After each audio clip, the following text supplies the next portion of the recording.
très heureux de t'avoir avec nous. Donc, en gros, effectivement, alors on connaît Canal+, on connaît Dailymotion, on connaît Universal Music, mais est-ce que tu peux nous parler du coup de Vivendi Village? Oui, bien sûr. Alors, vraiment, je vois que vous avez un village ici aussi. Absolument. Alors, c'est tendance quand même. Éphémère. Village, oui, voilà. Voilà. Ouais, nous, on n'est pas éphémère. Franchement, ce qui est bien avec le village, c'est en fait, je me vois un peu comme le propriétaire d'un pub au milieu du village.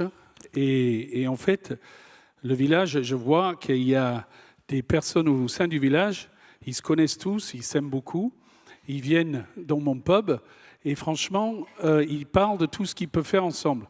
Alors, on a des gens qui cherchent des talents, on a des gens qui s'occupent de produire et développer ces talents, et puis on a des personnes qui produisent, qui montent des spectacles, qui montent des festivals, et puis tout cela aujourd'hui, on sait très bien que tout cela, ça se transmet par ça. Et puis donc, on a plein de petites sociétés numériques qui diffusent, qui développent, qui font la promotion de tout ce qu'on développe dans les contenus. Donc voilà. Alors, c'est une sorte de laboratoire en fait, parce que toutes les sociétés, nous on est numéro 1 mondial de la musique avec Universal, on a le groupe Canal. Nous, on est plus des petites structures. En gros, comment justement ces petites structures permettent d'accompagner et d'accélérer la transformation du groupe Vivendi? Comment je n'ai pas compris. Elles permettent d'accélérer et de participer à la transformation du groupe Vivendi. Oui, mais en fait, aujourd'hui, on se rend compte que les gens, ils se mettent de moins en moins devant la télévision. On ne fait plus les choses en famille. C'est beaucoup plus d'avoir des expériences. On voit les chiffres aujourd'hui, l'explosion du live aujourd'hui, le marché mondial du live, c'est 20 milliards d'euros et ça va se développer dans les années qui viennent. Donc, aujourd'hui, on se rend compte que les gens, ils ont besoin d'expérience, d'émotions et de vivre ces expériences, ces émotions. À travers et partager tout cela avec leurs amis. On voit souvent les gens dans les concerts et les festivals, ils ont le dos tourné à la scène. En fait, c'est pas parce qu'ils n'aiment pas l'artiste, c'est parce qu'ils veulent se voir avec l'artiste. Et donc, ça veut dire que, concrètement, ça veut dire quoi? Ça veut dire qu'on cherche, on investit dans des talents et aussi on développe des festivals, des concerts, des événements qui font que les gens puissent s'occuper d'acheter des billets chez nous, parce qu'on a un Digitic. Je salue Xavier Dupont qui est là-bas, les patrons de Digitic. Bravo. Voilà. Et sur tout l'ensemble de la chaîne de valeur de Vivendi, on peut intervenir à chaque moment. Voilà. C'est clair qu'on voit que par cette consommation, ces nouveaux usages, il y a vraiment un nouveau modèle, une nouvelle monétisation qui s'opère entre le live et le numérique. Alors, on l'a cherché pendant des années, cette monétisation. Et donc là, vraiment, vous êtes vraiment en avance et vous êtes vraiment dans cette logique de proposer une expérience assez unique qui mélange justement live et numérique. Donc par exemple, si on prend l'Olympia, voilà, comment le numérique va permettre d'augmenter éventuellement les ventes d'un spectacle physique, comment un spectacle physique peut après éventuellement être monétisé en ligne. Il y a tous ces nouveaux écosystèmes que vous mettez en place. Oui, tout à fait. Alors si on parle par exemple de l'Olympia, aujourd'hui, moi, je suis patron de l'Olympia, donc je vous encourage à venir parce que franchement, c'est une super salle.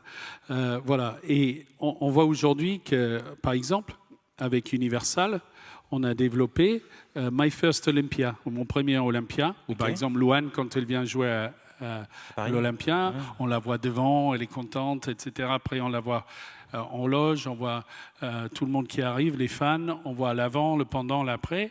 On développe une petite émission de 10-15 minutes qu'on peut diffuser après sur Dailymotion, sur toutes nos plateformes. On développe en ce moment une application avec Watchever, qui était avant la vidéo à la demande, VOD, qu'aujourd'hui on développe une petite application qui s'appelle Watch Music, où effectivement tu peux aller voir tous les clips que tu veux, tous les concerts. On filme nos propres concerts, nos propres contenus, et on développe cela et on le met sur nos plateformes. Très bien. En gros, on le voit, il y a de nouveaux modèles. L'idée, c'est aussi d'étendre l'exposition au-delà du concert physique, travailler l'amont, amplifier en aval, proposer vraiment à un artiste, au-delà de la date du jour, d'avoir une vraie dimension et une vraie durée d'exposition. C'est quoi, dans cette logique-là, les grands traits du développement futur que tu vas avoir pour Vivendi Village? Mais je pense que ce qui est très important, c'est de mettre l'artiste au centre. Le talent, il est au centre. Et il ne faut surtout pas que tu dises au talent, à l'artiste, tu dois tout faire avec nous. Parce que ça, c'est insupportable pour un artiste. Donc, si on prend l'exemple, je prends l'exemple Slimane, qui vient de gagner The Voice sur TF1. C'est pas chez Vivendi, ça, TF1. En revanche, il a signé chez Universal, c'est Olympia Productions. On a une société de production qui le développe, qui organise ses tournées, qui vend ses billets grâce à Digitic, et qui, à ce moment-là, on peut aussi lui proposer d'aller sur les chaînes de Canal, d'aller sur Dailymotion, et ainsi de suite. Et on peut le faire accompagner par des marques, également, parce que de plus en plus, on l'a vu, le monsieur qui, je pense que c'est votre associé qui a écrit ce magnifique bouquin avec vous. Ouais, tout à fait. Voilà. Et alors, on la voit, on n'aime pas les marques ou un truc comme ça, on a vu au début. Là.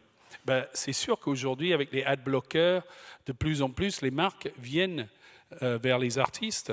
Donc, il y a quelque chose à faire là aujourd'hui. Donc, on a toute la chaîne de valeur, la marque, le talent, la production, la distribution, jusqu'au merchandising.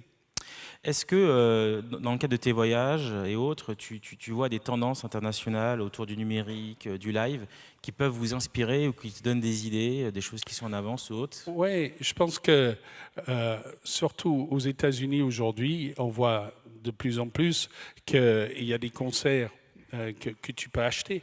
Tu peux acheter, tu peux, comme avant on achetait un match de boxe à la télé, tu peux acheter le concert par exemple, juste voir ce concert.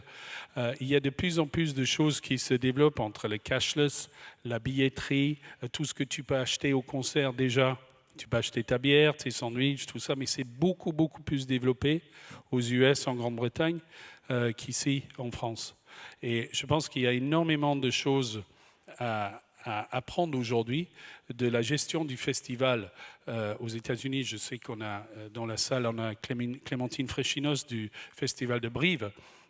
On investit aujourd'hui dans le Festival de Brive. Et on voit que cette tendance qui vient des États-Unis, de la Grande-Bretagne, qui ne sont pas seulement sex, drugs and rock'n'roll. Ça, c'est important, mais c'est fini un peu.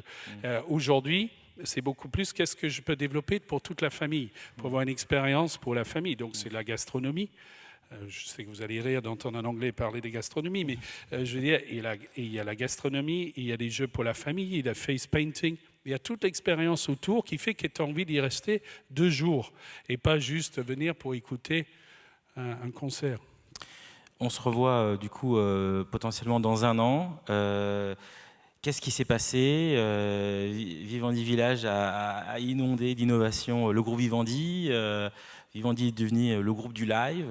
Comment tu vois la stratégie? Non, on est tout petit, nous, par rapport à Finalac, par rapport à Live Nation, tous ces experts de ça. Nous, on a un petit slogan avec les amis du village que je salue, là.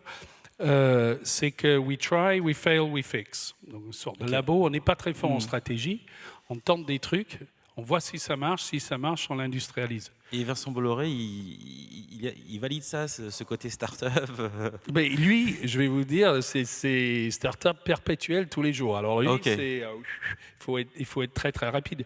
Par exemple, Corinne Bach, qui est vice-présidente du village, qui est là, il y a 1 an, il y a 15 mois, elle était tranquille dans son bureau, travaillait, etc. Aujourd'hui, c'est la femme qui construit des salles de spectacle et de cinéma en Afrique. Wow. Elle a ouvert une salle de spectacle, elle a mis la première pierre au mois de février à Yaoundé. Elle a ouvert le 14 juin une salle de spectacle et une scène pour 9000 personnes à l'extérieur à Yaoundé. Elle en aura 6 avant la fin janvier. Et ça, c'est extraordinaire parce que tu peux créer du contenu live à Yaoundé. On voit tous les artistes africains qu'on est en train de développer et tu peux transmettre ça par Dailymotion à toute la diaspora africaine en France. Alors, c'est ça. Et aujourd'hui, ce qui est génial chez Vivendi, hein, parce que tout le monde... Canal bashing, c'est très actualité aujourd'hui, donc on va dire des choses bien. On va dire que Vivendi aujourd'hui, c'est un endroit, c'est vraiment excitant parce que tu peux tenter ce que tu as envie de tenter. Et ça, c'est absolument formidable. Simon, je te remercie beaucoup d'être venu ce matin pour pouvoir partager un peu ces innovations et ces enjeux autour de Vivendi Village. Merci Vincent. À l'année Merci prochaine. beaucoup.